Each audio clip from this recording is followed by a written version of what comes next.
Shalom, salam sejahtera di dalam nama Tuhan Yesus. Dalam video ini saya ingin menanggapi tuduhan bahwa orang Kristen itu mencuri kitabnya orang Yahudi. Jadi kita orang Kristen itu dianggap telah mencuri kitab sucinya orang Yahudi. Yang dimaksud mereka adalah kitab perjanjian lama yang orang Yahudi menyebutnya sebagai Tanakh, yang merupakan singkatan dari Torah, Nevi'im, Ketuvim. Orang Kristen mencuri kitab orang Yahudi. Nah, tuduhan semacam ini itu jelas menunjukkan ketidaktahuan mereka. Bahkan saya sebut kedangkalan mereka terhadap iman Kristen. Nah, bagaimana tanggapan kita sebagai orang percaya? Ada tiga hal yang ingin saya sampaikan dalam kesempatan ini secara singkat. Yang pertama, tentu kita sebagai orang Kristen itu merujuk kepada Yesus Kristus sebagai pusat dan sentral dari iman Kristen. Bagaimana pernyataan Yesus sendiri? Misalnya dalam Injil Matius pasal yang kelima. Kalau kita lihat dalam Injil Matius pasal yang kelima, apa yang dikatakan Kristus di dalam Injil Matius pasal yang kelima? Ayat yang ke-17, Yesus katakan, "Janganlah kamu menyangka bahwa aku datang untuk meniadakan hukum Taurat atau kitab para nabi. Aku datang bukan untuk meniadakannya, melainkan untuk menggenapinya." Nah, di sini Yesus secara langsung menyatakan bahwa tujuan kedatangannya adalah untuk menggenapi hukum Taurat dan kitab para nabi. Maksudnya apa yang dinubuatkan dalam hukum Taurat, apa yang dinubuatkan dalam kitab para nabi, secara khusus tentang Mesias yang akan datang untuk menebus dosa manusia, itu telah digenapi melalui kedatangan Yesus. Nah, kita bandingkan di dalam Injil Lukas pasal yang ke-24. Ketika Yesus bangkit dari kematian dan ia menampakkan diri kepada murid-muridnya di dalam Injil Lukas pasal yang ke-24 ayat yang ke-44. Yesus berkata kepada murid-muridnya, "Inilah perkataanku yang telah kukatakan kepadamu ketika aku masih bersama-sama dengan kamu." Jadi rupanya Yesus berulang kali menyatakan demikian, bahwa harus digenapi semua yang tertulis. Perhatikan kata semua yang tertulis tentang akulah sang Mesias itu, Al-Masih itu, dalam kitab Taurat Musa. Yang pertama. Yang kedua, kitab nabi-nabi, ini Nevi'im. Dan ketiga, kitab Mazmur, itu mewakili bagian kitab suci perjanjian lama. Yang ketiga, yaitu tulisan-tulisan. Kitab Mazmur, tadi saya katakan Tanakh, Torah, Nevi'im, Ketuvim. Kitab Taurat, kitab nabi-nabi, dan tulisan-tulisan yang diwakili dalam pernyataan Yesus ini dengan kitab Mazmur. Memang ada banyak nubuatan tentang Mesias dalam kitab Mazmur. Dan Yesus juga sering mengutip, misalnya dalam Mazmur 110 ayat yang pertama. Ketika ia bersoal jawab dengan orang Yahudi, Yesus berkata, kalau Mesias itu disebut anak Daud, kenapa Daud menyebut dia My Lord, Adoni, Tuanku? Kenapa? Nah, di sini adalah sebuah contoh nubuatan dalam kitab Mazmur tentang Mesias yang bergelar Lord, Adonai, Kurios, Rob. Ayat 45, lalu ia membuka pikiran mereka sehingga mereka mengerti kitab suci. Katanya kepada mereka, ada tertulis demikian, Mesias harus menderita dan bangkit dari antara orang mati pada hari yang ketiga. Dan lagi dalam namanya, berita tentang pertobatan dan pengampunan dosa harus disampaikan kepada segala bangsa mulai dari Yerusalem. Artinya dalam kitab Taurat, kitab nabi-nabi, dalam kitab Mazmur, itu ada pengajaran, ada nubuatan tentang Mesias yang akan menderita. Mesias yang akan mengalami kematian. Kemudian dia bangkit dari antara orang mati pada hari yang ketiga. Dan di dalam nama Mesias itulah akan ada berita tentang pengampunan dosa, berita tentang pertobatan yang disampaikan kepada seluruh dunia. Nah, di sini kita merujuk pada perkataan Yesus. Jelas dilihat dalam pernyataan Yesus ini, saya berikan dua contoh, bahwa iman Kristen tidak pernah mencuri, tidak pernah nyolong dari orang-orang Yahudi. Sebab iman Kristen itu adalah penggenapan dari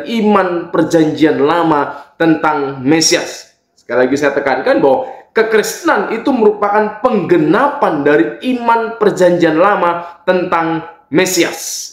Kita lihat dari pernyataan Yesus sendiri bahwa kedatangannya memang untuk menggenapi segala sesuatu yang sudah dinubuatkan dalam kitab-kitab perjanjian lama itu, yang disebut orang Kristen sebagai perjanjian lama. Orang Yahudi menyebutnya sebagai tanah. Maksudnya di sini orang Yahudi yang belum percaya Yesus dalam hal ini sebagai Mesias waktu itu. Tetapi orang Yahudi Kristen pun juga tidak masalah menyebutnya sebagai tanah. Nah, yang kedua, kalau kita lihat 12 rasul sendiri, mereka adalah orang Yahudi. Ya kan, Petrus, Yakobus, Yohanes, semua adalah orang-orang Yahudi, mengerti tentang tanah, diajar tentang tanah sejak kecil. Jadi mereka hanya mewarisi saja iman perjanjian lama. Bahkan di sini saya katakan bahwa kekristenan itu adalah pewaris yang sah dari iman perjanjian lama. Kenapa? Kekristenan bukan hanya berkata kami meneruskan, kami menggenapi, tetapi dalam kitab-kitab perjanjian baru memang ada banyak kutipan secara langsung dari kitab perjanjian lama. Ya kan? Ini bisa dibandingkan misalnya ada pernyataan bahwa iman tertentu itu merupakan meneruskan tradisi kenabian sebelumnya. Walaupun secara tekstual itu dikenal ungkapan Al-Masih, ungkapan Isa, tetapi apa makna Al-Masih, apa makna Mesias itu tidak pernah diterangkan lebih jauh dalam keyakinan mereka. Nah, sedangkan dalam kekristenan, ketika Kristen itu menyebut Yesus Sang Mesias, maknanya jelas. Merujuk kepada kitab-kitab perjanjian lama tentang Divine Messiah, Mesias yang ilahi yang sudah dinubuatkan dalam kitab-kitab perjanjian lama itu. Yang ketiga, kita bisa merujuk pada nubuatan dan pengajaran dalam kitab perjanjian lama tentang Mesias itu sendiri. Yang itu cocok, yang itu memang sesuai dengan ajaran yang terdapat dalam kitab perjanjian baru.